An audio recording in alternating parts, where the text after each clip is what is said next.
I am by no means a pro, but I definitely have fun with trying to play piano. So I do the basic stuff. This could be paint, or I might be part Smurf. You make the call.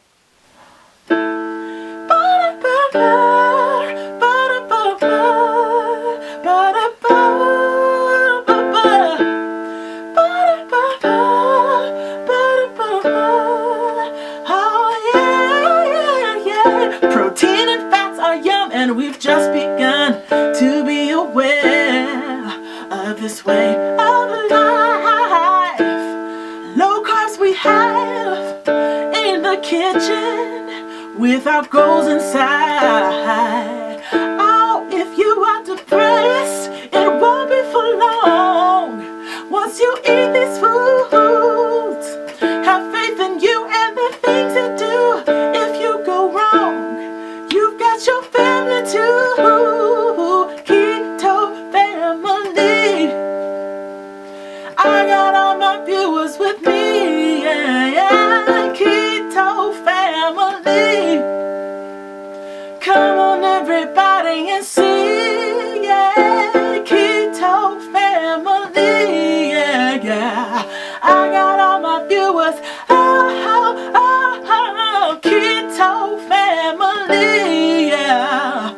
Come on everybody and see. Woo! Well, hello KetoKonvo / community. I haven't heard back from y'all. What do you want to be called now? I think it was a conversation that I had yesterday with a friend, but just about like racism in general. This is kind of a tangent, but it's going to connect in just a little bit. It's everywhere. I grew up in it, and in some ways I am it. I mean, everyone is, because we've been socialized to think certain things about certain races. And it's just sometimes hard to get away from that, even if you have that black friend who is different from that stereotype, or that Latina friend who's different from the stereotype. Like, even to make that exception is racist. Let me not go into that. But I am a Nigerian American. My parents are from Nigeria, but I was born here. And there's just different, cultural expectations that I'm still, to this day, expected to uphold. Which, in some ways, I cannot handle it. I cannot handle it. So, as I've been thinking about that, I've just been realizing I grew up with people who talk like this all day, every day. And in some ways, it was condescending. Like, why are you doing this with your body when you're talking to me? I was really confused by them. And then I had people who be like, look, bitch, if you don't sit the down, I will beat the out of you. Do you understand me? I am not playing with you. And I respected that. You know what I mean? They were on the aggressive side. But they were clear with their boundaries. So I kind of stayed out of their way. Not to mention my parents at home who would be like, if you come home talking like that, I will wring that out of your mouth. You need to pronounce the letters that you have learned at school like they have taught you. What are you going to school for? I mean, go and read a book before I blast the living daylights out of you. Racist alert. If you've never heard of inter-ethnic racism, that is alive and well in the world. So I pretty much lived in fear a lot of my life, okay? Not wanting to disappoint people for fear of whatever that consequence might have been. So all that to say, I killed it in academics. I killed it. You know what I mean? In a lot of ways, I had something to prove. I had something to prove to myself. I had something to prove to my parents. And then I had something to prove to my white counterparts, who were the majority at the time when I was going to the particular school that I was going to. And I think a lot of that has created some anxiety around food for me. Everything else I didn't seem to have control over. I mean, as much as I did control my academics because I studied and I read and whatever, food, no one was necessarily saying anything to me about.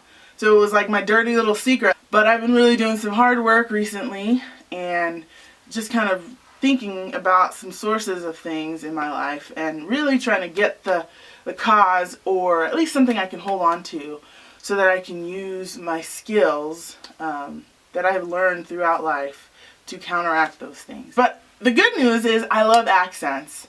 As much as I can throw them in here, I will, because it's hilarious and fun. If you have them, show me your best accents.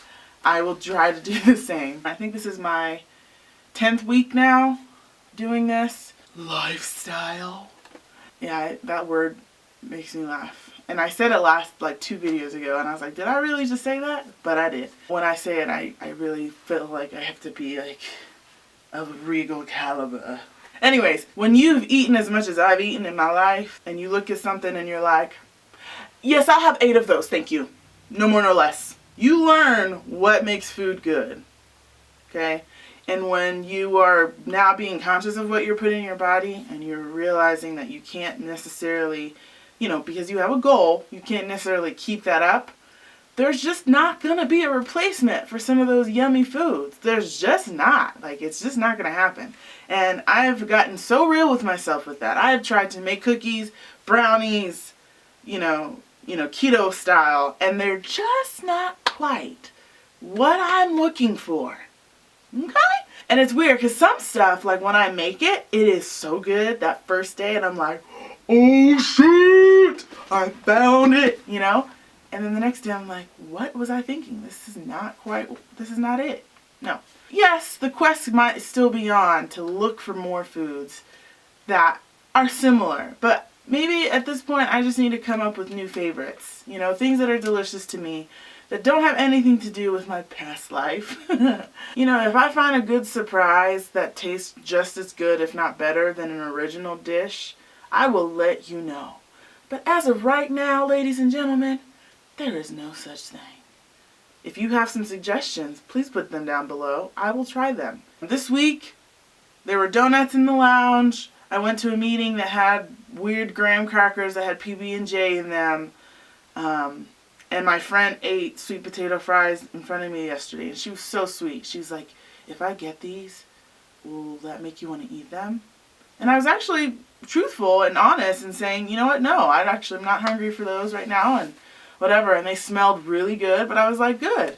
And so that was really cool. So these are the things that I've overcome this week, cravings and or temptations. But I went over my carbs eating keto foods. The next day, I had a headache. And I haven't had a headache since the first month that I started this. And I checked my blood levels, and they were at 104. But then my ketones were at 0.4, so I was like, okay, I am still in some type of ketosis, but my glucose was way too high. And I don't know what that was about. You know, like I've gone over my net cards a little bit here and there in the past, but it's never resulted in anything like that I am aware of. So I was a little freaked out by that. And then I realized, oh, I didn't have my electrolytes yesterday. Now, I don't know if the electrolytes have anything to do with blood glucose. So I can't be trying to be cute.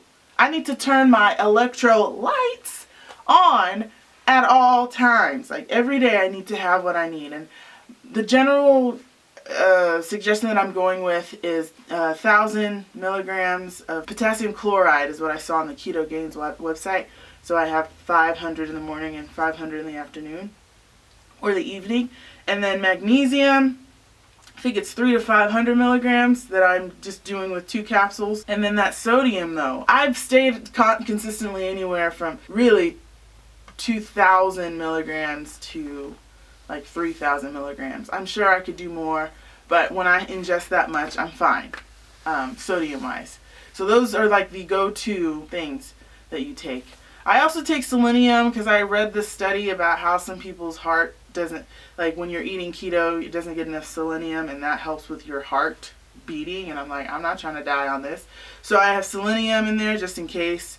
I'm taking B12 also, and I'm also taking D3. If I think of others, I'll let you know. But those are the basics. And fat, omega-3 fat oils. Stick those in there.